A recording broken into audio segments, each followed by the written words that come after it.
Today we're ranking every 1000 Suns model to see if I'm going to play them for 11th edition. By the end of this video, I'll decide if I'm going to return to my Dusty Boys or continue my search for an 11th edition army. I cast this pact! Now these are really some of the coolest 1000 Summons models out there. These guys are the main sorcerers of the Legion. Exalted are those whose souls are not torn to shreds throughout many ruinous tasks and experimentation. The members of this echelon are the most favoured of Tzeentch's mortal servants, powerful warlords who command the Legion's army and steer the course of the galaxy towards one of the horrific fates they have foreseen. An Exalted Sorcerer's rank in the Legion hierarchy is not fixed. As servants of Tzaentch, they are more than aware of the favour given to any of them may change at any moment. I mean, he is the god of change, right? I really love these models, and they each have something unique to them, which I think is really important in these smaller squads. With extra demonic limbs and mutations, these guys are just so sick. They're like CSM possessed, but like in control of their possession. They really nailed the kind of dark wizard feeling in the more grimdark parts of the Thousand Suns lore, and I really love this guy with the extra 2 arms holding onto his staff as he aims his pistol. I love how this model has like the book, the staff, the arms, and the amount of colour is just so sick. I'm not a big fan of the weird bird helmet and the guy with just a super juiced up forearm, but overall still really cool. A tier. Shit pants. I wear a skirt. Better luck next time. Possibly the sickest Terminators in all of 40k, the Scarab Occult Terminators I think are maybe my favourite bulky fellas in the game. The physical bodies of these Terminators, like many of their non-psychic battle brothers, were reduced to mere dust, the animating spirit that remained possessing only an echo of their mortal being. Within a squad of these Terminators there is but one mortal being, the Scarab Occult Sorcerer. Sorcerers that are robust enough of spirit and mind to resist the Thanos snap, and other powerful mystics who have ascended the ranks of Thousand Suns over many centuries. A Scarab Occult Sorcerer controls a nigh unstoppable force of warrior automata, capable of wading unharmed through masses of lesser enemy infantry. In battle, these elite warriors use both Inferno combi bolters and Kopech blades to bat away inferior foes and blast them with salvos of transmorphic flame, which just sounds so incredibly cool. These 5 absolute units are definitely some of the most thematic and interesting Terminators for me. I really like how their helmets are like sunken into armour like those old pattern Terminators, and how embezzled and adorned their armour plate is. Their guns also are just so sick, and the combi bolters really look like the Mauler from Halo 3. I really enjoy the eye on this guy's staff too. As I already said, these guys are the bomb, S tier. Now, I know these guys get quite a bit of hate, but I can't lie to you, I actually think they're really cool. Representing an attempt by the Thousand Suns to produce new warriors in a legion chronically low on troops, Sekethar Robots are the result of such experiments. These birdie robots are forged by sorcerers themselves, or by some of the heretics of the Dark Mechanicum. Outside of typical battles where they act as a kind of bodyguard to sorcerers without rubrics, they are also left behind to guard over sites for millennia. As the Traitor Legion plunders these sites, the Sekethar Robots stand guard against anyone who would try to stop them, with their bodies inscribed with illusionary spells and runes of obfuscation. The constructs remain hidden in advantageous positions before opening fire with heavy warp flamers, melter guns, hellfire missiles, and even power claws. Now, despite functioning like an autonomous ring doorbell with a showering gun, I for one welcome these definitely not AI robots into the Legion. I think they look cool and are an interesting way to introduce a completely new idea and mini into the Legion. Like having a sorcerer somewhere out in the open, and these two like sentries firing out optical illusions to any assailant is a really cool idea. I much prefer the Scarab head over the bird head, and they actually look really sick with the power claw. I also think it's cool how they are not the same aqua blue as the rest of the Legion, really making them stand out in a collection. I think these guys get too much hate, so they're going in A tier. Do you know what else starts with S? Subscribe, and that's what you should do to the channel right now. We've seen some incredible growth over the past few months, and we're really close to hitting 5,000 subscribers before the end of the summer. If you want to support the channel in other ways, we also have our Discord, Patreon, and channel memberships. We have members only channels in the Discord, and you get this lovely little fella next to your name. Just look at him, isn't he just wonderful? Thank you guys for your continued support, and if you can like the video, share the video, hype the video, and subscribe. That would mean the absolute world to me. Thank you, back to it. Número 5. Beard Dance.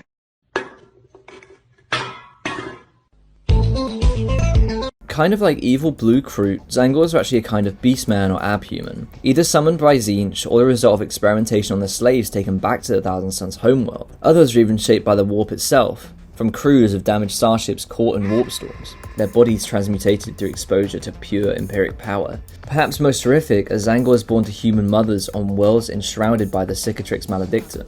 Whole generations of these creatures burst quickly into nightmarish existence, where they then ravenously devour the defenders of their home planet. Yeah, that one's kind of a bit messed up. Often used as shock troops for the Thousand Sons, Tzaangors often work together in flocks, wielding massive blades of metal or bone, while others use chainswords and auto pistols. These creatures are a fusion of bestial ferocity, avian agility, and human cunning, and by raw instinct they sow the seeds of mutation throughout the galaxy. Now I'm pretty sure you can use these Tzaangors in AOS or 40k, just swapping the sword and shield for chainblade and auto pistols. These shields are super sick though, so if I did collect these guys, I for real would use the shield anyway, just because they look cool, like Tzaangor Blade Guard veterans. Now I do find the bird motif a bit, I'm not sure, out of place. Like, I like birds in real life, but they're not a cool animal, or one I would associate with sorcery, you know? They are interesting though, and it's nice to have something that's not just more Chaos Cultist but blue, or like humanoid. I like that they're beastmen and the more medieval vibe they have. I'd say B tier.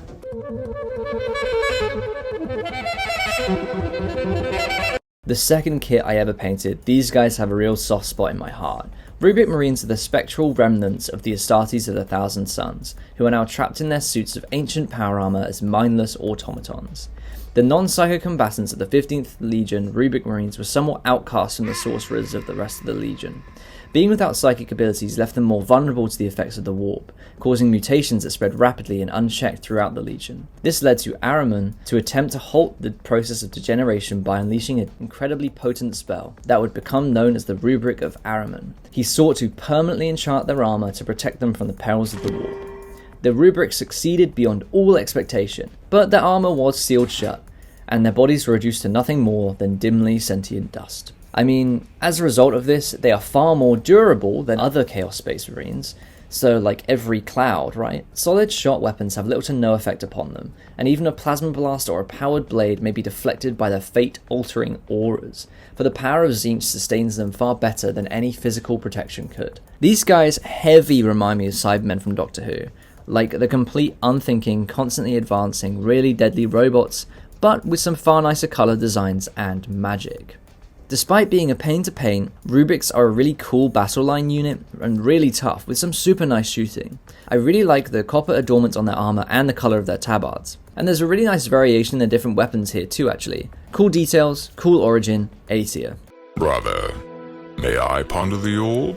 Infernal Masters are sorcerers of the Thousand Sons Legion who specialize in demonology, like Giles from Buffy the Vampire Slayer. This enabling them to strike bargains with warp beings and summon them to the battlefield. This process being called an Infernal Pact, able to bring forward Tzeentchian demons to aid the 15th Legion in battle. This guy is just absolutely gorgeous. I really like the Thousand Sons colour scheme, and the warp flame effects of these tiny screamers are just so nice, man. There's so much detail on this model, even if it would be a pain to paint. I really like the cape too, but the narrow head is a little bit strange, so for that it's getting the A tier. Número 4. Bitmap. Essentially, Tzaangor on disc. Gifted with arcane abilities and superior intelligence, Tzaangor Shamans are the most powerful of their kind. These are essentially Nepo babies, born to greatness and gifted with discs of Tzeentch that raise them figuratively and literally above the heads of other Tzaangors. There's not much to further elaborate on here, they're essentially the same as other Tzaangors but simply on a disc. But that disc is cool, and they get a special hat to designate them as a cooler version of the comparably chud Tzaangor on foot. I like their staff with this cool like infernal eye thingy, and this disc is pretty cool with its horns or claws coming out of either side. I think it'd also sound cool if you get what I mean. I wish it had more unique parts for the actual fella though, so it's getting the low end of B tier for me. Feels bad man personified. He really tried to do a good thing, but it went so wrong. Ahriman is the most powerful Chaos Sorcerer in the Thousand Sons Traitor Legion. In an attempt to cure his brothers of the Flesh Change curse, he inadvertently turned them into dust, which resulted in his banishment from the Legion. Across 1,000 worlds, Ahriman has sought the keys to save what he has already destroyed among the Thousand Sons, and is yet to find any glimmer of hope. The scars of his obsession can be found across the galaxy, and have made his name a curse in the mouths of humans and aliens alike. Being a super strong sorcerer, he is actually kind of boss, even knowing the true names of demons and possessing packs which can bring demonic legions to his call. Worlds have burned at his command, billions have fallen to the hunger of the warp, and reality has bled at the fury of his pure psychic power. His mini is actually super sick, and I really like his helmet and horns and that deep red cloak. I like the subtle difference from the rest of the Rubric and not having bird or Tzeentch symbols, instead a symbol of a rag, skull and horns. I like how decked out he is with the super long staff and these pieces of jeweled long cloth hanging off him, and even what I can only guess are Tzaangor skulls hanging from his belt, which I think is a big middle finger to the Changer of Ways. Absolute weapon, pure A tier.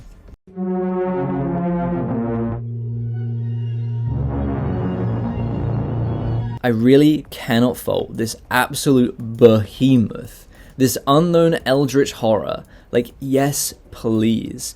This is really satisfying my cosmic horror need. Did anyone else watch that movie The Void? Like, this just reminds me of that movie so much. The Mutalith Vortex beast embodies the warped will of Tzeentch, known for its roar which can be heard for tens of kilometers in each direction, and attacks the psyche of all in its aura, filling their minds with visions of paradoxical horror. Like, this is from a horror movie, man. It also has these huge tendrils covered in teeth and muscular growths for just ripping armor to shreds. And a full-on warp portal or something on its hide. It's just so cool, man. We need more warp beasts in this game. I'm a big fan of dogs in 40k, and this is just one big puppy. It's so different to the rest of the range and really unique looking, even compared to the demons we have available. Being able to have just this absolute unit thrashing through your opponent must feel so good, man. I like cosmic horror, I like horror movies, Mutalith Vortex Beast, yes please, S tier. Número 3. Bir Creepy. Basically Tzaangor on disc but times 3. I can't lie, boys, I don't know exactly what the difference is about these fellas and the Tzaangor Shaman. Special hats? Special feathers? I can't tell. It's just a shaman again, so B tier. It's false. No way. Not this time. We created it.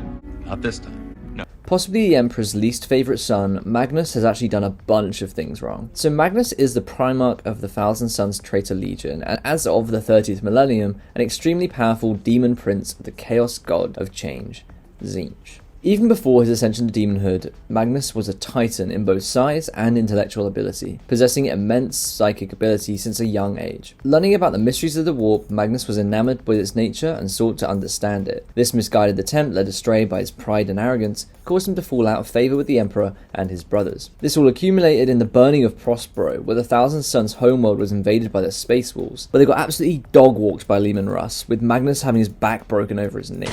This was when the Changer of Ways came forward and offered Magnus a way out, by pledging his soul to the service of the Chaos God of Change and Sorcery. Magnus is a real centerpiece model, absolutely towering over everything else in the range with these huge wings and horns, making him an absolute nightmare to transport. This whole model is covered in strange demonic eyes, bird faces, and symbols of Tzeentch. I'm personally not a huge fan of him literally just being red, nor am I the biggest supporter of this general bird motif on this model, but it's still really nice, if a little intimidating to paint. Also, I'm assuming because of his size, this guy gets shot a lot in game, because he's huge. I'm not the biggest fan of centerpieces, and Magnus, I just think there's cooler things in the Thousand Sons. B tier. Alright, so that's everything that's specifically for the Thousand Sons. So we had 4 Bs, 5 As, and 2 S tiers. I mean, with a smaller range like this, they were always going to be on the higher end of the rankings, and I already have a bit of a bias towards these guys. But I am surprised at how much I like them. Like, they're a real contender for my favourite, with over 50% of their range in A and S tier for me. But for now, I'm not going to play Thousand Sons. I've already tried them in the past, and to be honest, the painting does take absolutely forever, and I really want to try and get on the tabletop this year. I feel like they're also a little bit confusing to start off with. When I've played them before, I got so confused trying to keep track of my Cabal points, and maybe their playstyle just wasn't for me. They're not my favourite thematically, but they do have great models though. Thanks for sticking around, and the search continues.